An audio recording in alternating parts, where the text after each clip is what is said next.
Head korvpallihuvilised, alustame esimese saatega sarjast Tükoring. See saade kujutab endast vestlusringi, analüüsiringi, arutlusringi, konkreetsemalt Rapla korvpallist, suuremas osas meeste korvpallist, kuid puudutame kindlasti ka naiste korvpalli teemasid ja ka noorte korvpalli teemat. Miks mitte ka üldiselt korvpalli. Oleme siin kolmekesi. Minu paremal käel siin on Eero Ratas, kes on meeskonna toetaja, korvpallifänn, Rapla korvpalli toetaja ja mängib ka ise harrastana korvpalli.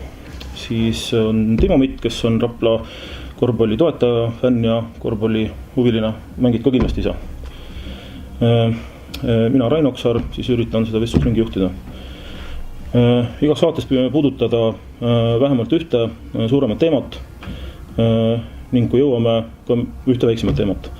Tahame tuua korvpallihuvilistele veelgi lähemale korvpalli sisu, mõtte ning aidata lugeda korvpallihuvilistel mängu. Selleks kasutame meie külaliste abi, kes saab siis olema vastavalt kas külaline videokülalisena või siis stuudios meil külaline. Selleks võib olla endine mängija, praegune mängija, treener, korvpalliga seotud inimene või ka korvpallifänn näiteks. Meie eesmärgiks oleks tuua siis saade huvilisteni vähemalt ühe korra kuus, kui jõuame siis ka võib-olla 2 korda, et vaatame, kuidas me sellega toime tuleme.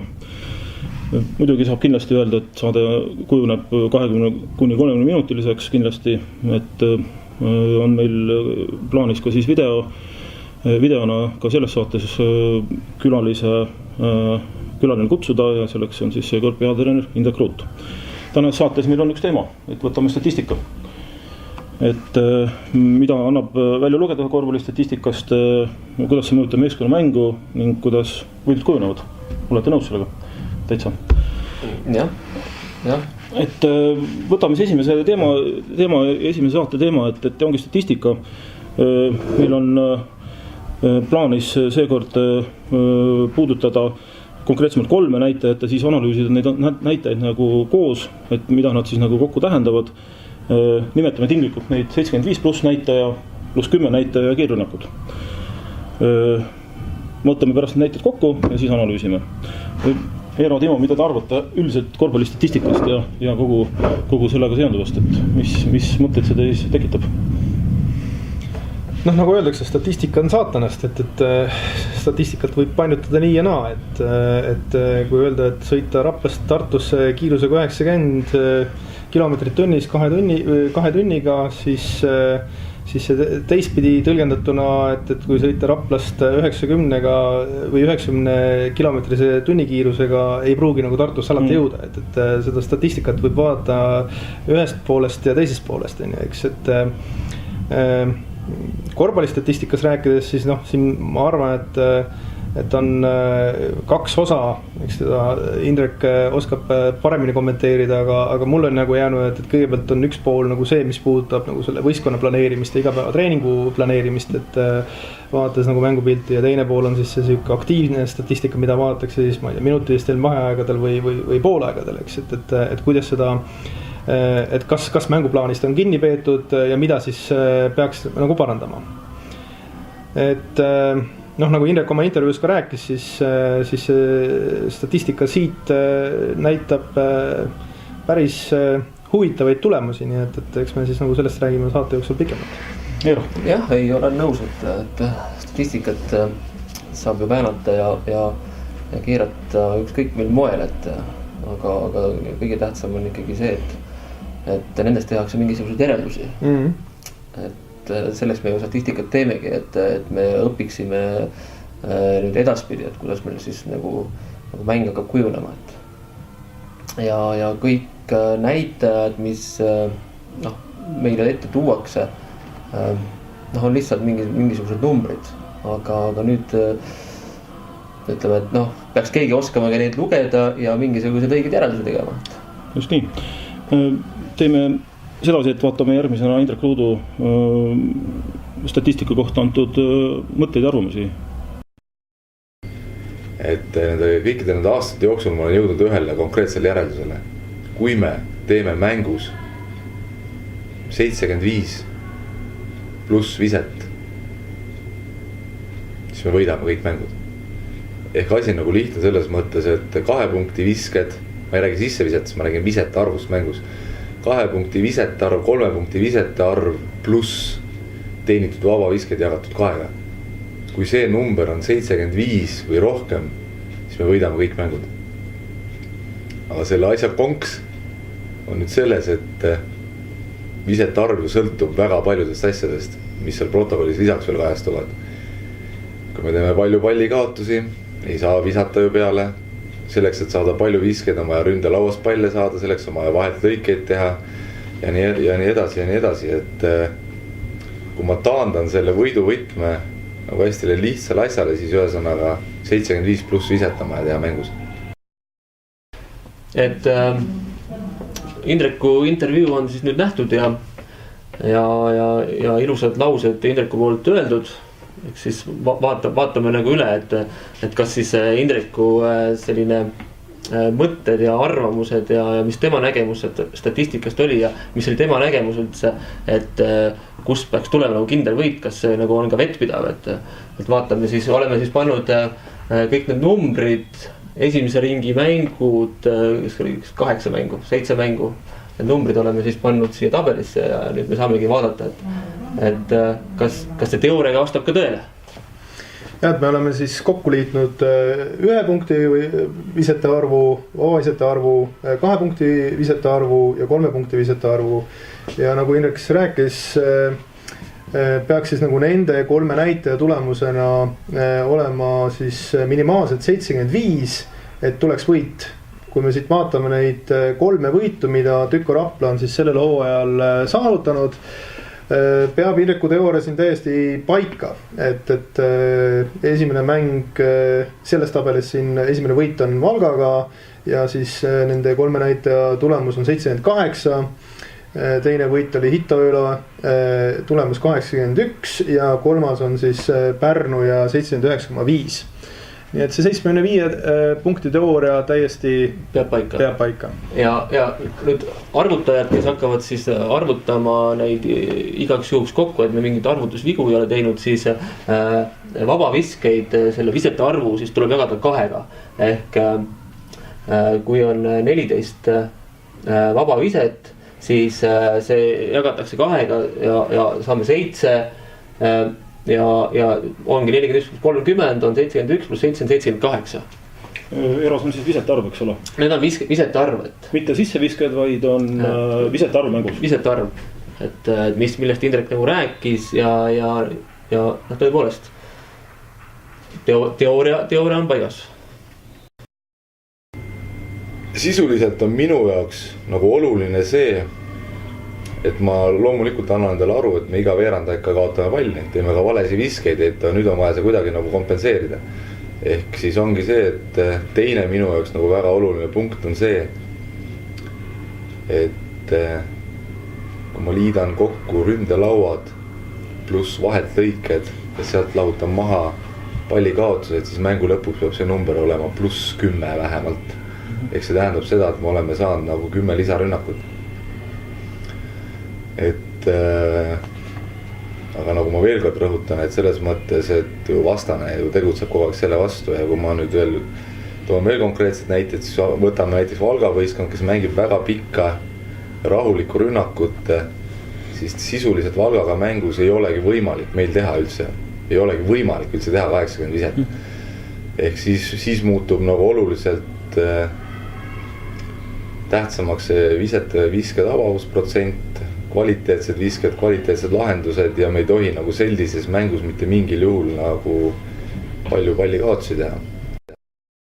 Et nüüd oleme ära kuulanud ka teise intervjuu Indreku statistikast ja tema siis teooria, et kuidas siis võiks selle tulla nagu Tüko Rapla võit, et ja see tabelis näitab järgmist. Siin tabelis siis on toodud ära jällegi 3 näitajat, ründelaud, vahet lõiked ja pallikaotused ja see valem, kuidas siis nagu see summasid kokku tuleb, on ründelaud, vahetlõiked kokku liita ja lahutatud siis maha pallikaotuste arv. Nii et kui siit vaadata numbreid, 9 + 16 on 25, lahutatud 12 tuleb 13. Ja Indreku teooria siis ütleb seda, et kui see kokku tulemus on 10 või enam lisarünnakut, siis tõenäosus on kõige suurem, et siis peaks tulema võit. Ja nüüd see tabelit vaadata, siis kahe näitajaga see niimoodi ongi. Valga mängus, kus me võitsime, saime kokku 13, Pärnu mängu, kus me võitsime, saime 13 ja Hito mängus siis oli see arv siis 8 ja tuli samuti võit, et teooria peab jälle paika. Jah, nii et saab ütelda, et selle näitaja puhul lihtsalt ei saa küll ütelda, et võit on kindel, aga pigem nagu siis see, et võit on tõenäoline. Jah, et see on tõenäosus suureneb. Et Indreku tõenäosus on nagu, et Indreku teooria peab paika. Jah, me saame veel lisada seda ka, et see statistika on tehtud kõik Alexela selle aasta esimese 8 meistriga mängu kohta. Just. Et kõik need tabelid, mis meil on. Just. Oleme nüüd siis ära vaadanud 2 tabelit ja tõdenud siis, et Rapla mäng, õigemini me võidame siis, kui me viskame rohkem kui 75 viset mängus ja võtame palju vahetlõikeid, võtame palju ründalauda ja teeme vähem palju kaotuseid. Ja seda teooriat, et me niimoodi täna mängime, tegelikult nüüd näitab ka järgmine tabel. Ja siin me oleme analüüsinud siis Rapla võistkonna eelmise hooaja kiirrünnakute arvu ja siis käesoleva hooaja kiirrünnakute arvu ja siit nagu tabelist on näha, on kiirrünnakute arvu osas nagu toimunud oluline muutus, et käesoleva hooaja 8 mängu jooksul on kiirrünnakute arv oluliselt rohkem, et kui eelmine aasta samal ajal tegime 24 kiirrünnakut, siis käesoleva hooajal kokku 66. Et see tõesti nagu näitab, et meie mäng on kiiremaks läinud ja Indreku selline idee, mis ta on nagu tahtnud, et kuidas see mäng peaks toimima, on nagu realiseerunud ka selle tabelil. Samas teine positiivne näitaja, mida saab ütelda siin on, et ka see realiseerimise protsent on nagu paranenud, et kui eelmine aasta 24 kiirrünnaku puhul oli 64, siis see aasta on 66 kiirrünnaku puhul 82%, nii et siit võib öelda seda, et meie mäng on olnud eelmisel aastal mõnevõrra aeglasem, rohkem võib-olla positsioonile suunatud, see aasta rohkem kiirem, rohkem sellisele agressiivsem, ütleme siis nagu sellistele vahelõigetele suunatud, et sellistele uute olukordade loomisele suunatud.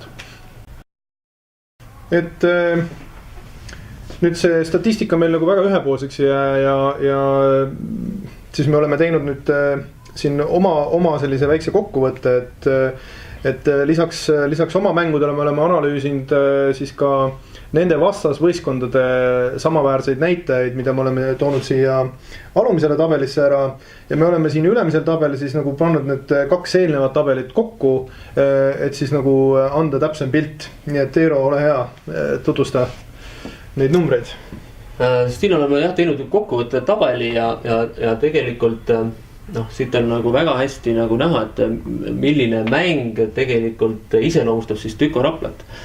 Et me oleme edukad siis, kui me teeme siin palju kiirrünnakuid, kui meil on palju lisarünnakuid ja siis tuleb võit.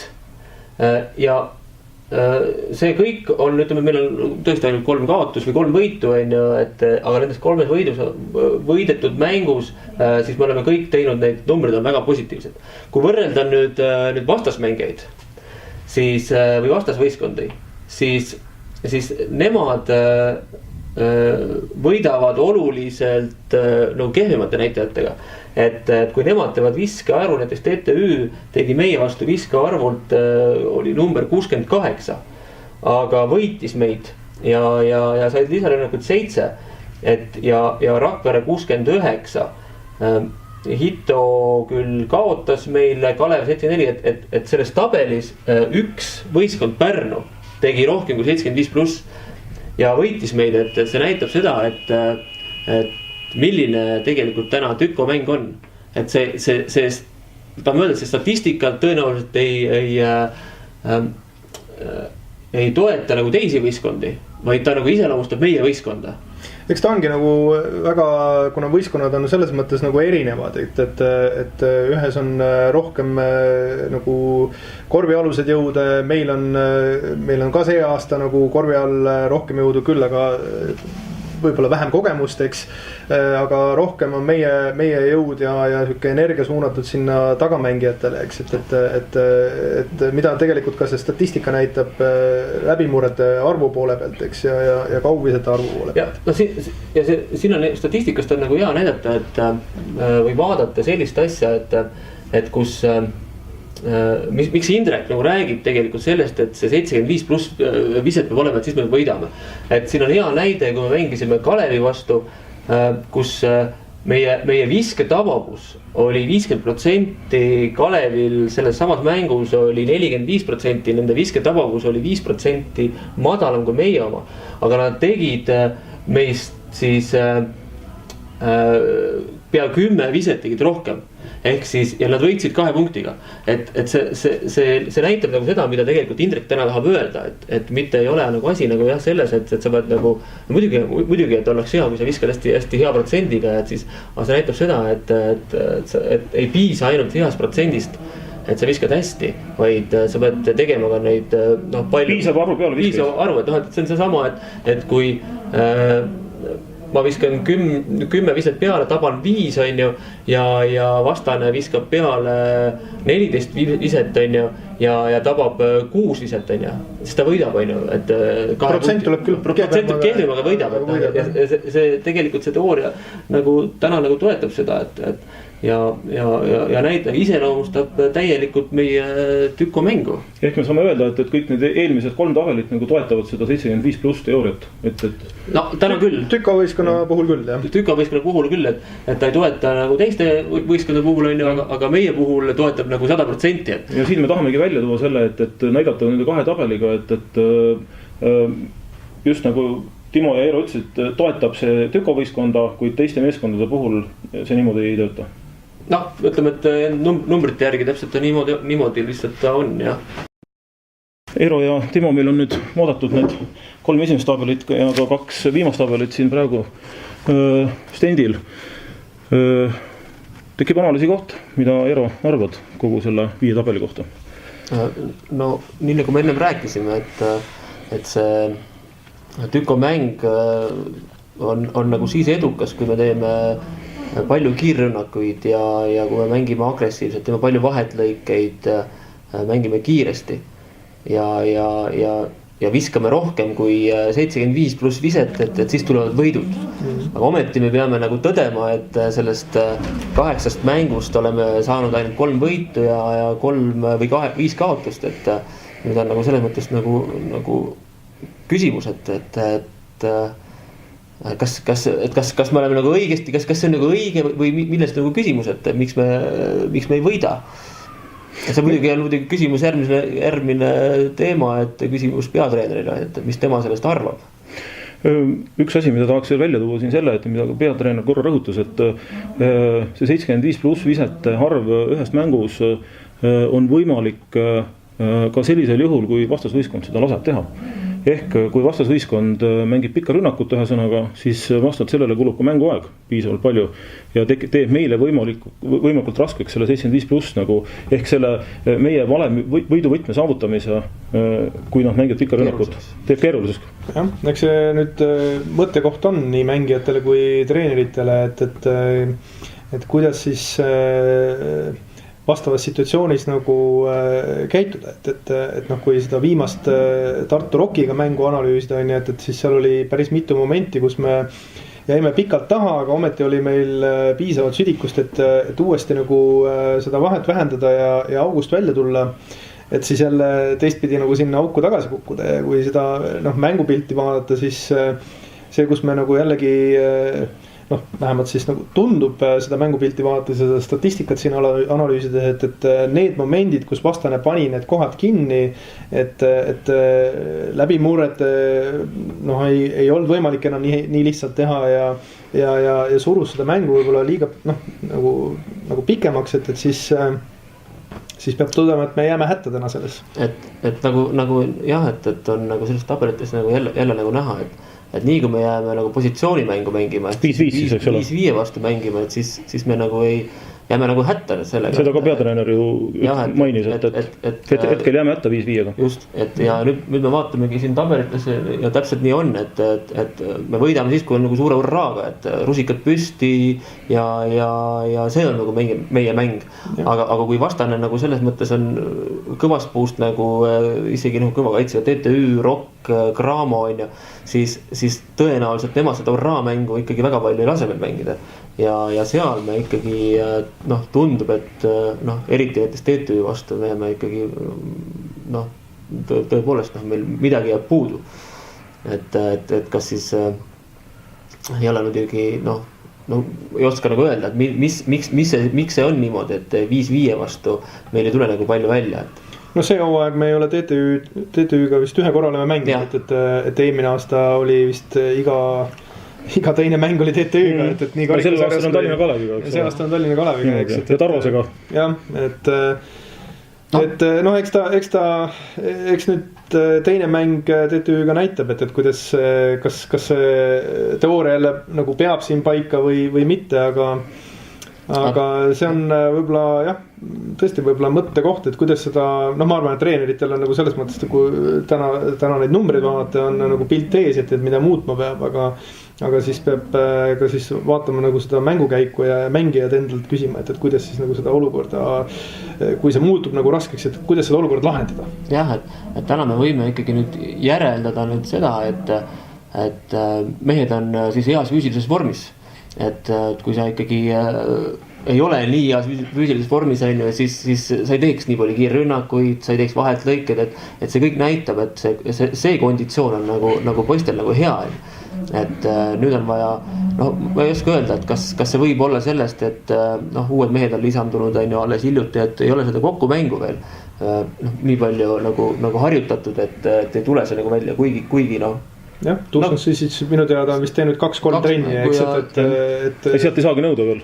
Just, ja Siga tuli alles ja tegelikult Sven eelmine aasta ei olnud ja eks see nagu võibolla tasub või ongi vaja harjutada, et võibolla seal ongi see, ütleme, et see täna see vajakajäämine, aga noh, mina täna näen, et jah, et see 5-5 vastu mängimine on nagu raske, et no seda ka peatreener korra mainis. Me saame tõdeda, et tegelikult meie meeskond mängib hästi tegelikult, aga paremini saab alati. No täpselt jah, kui vaadata tegelikult eelmise aasta meistriliiga nagu tabeliseisu ja see, kuidas nagu siis nagu need võitude ja kaotuste suhe nagu kujunes, siis noh, mõnes mõttes võib ütelda, et me kordame nagu eelmise aasta mustrit. Et ka eelmine aasta ei olnud see algus väga kerge, saime kohe 5-6 kaotust, aga peale uut aastat läks olukord paremaks, nii et loodame, et me kordame siis nagu see hooaeg ka eelmise aasta mustrit. Jero, kus me kordame, mis arvad?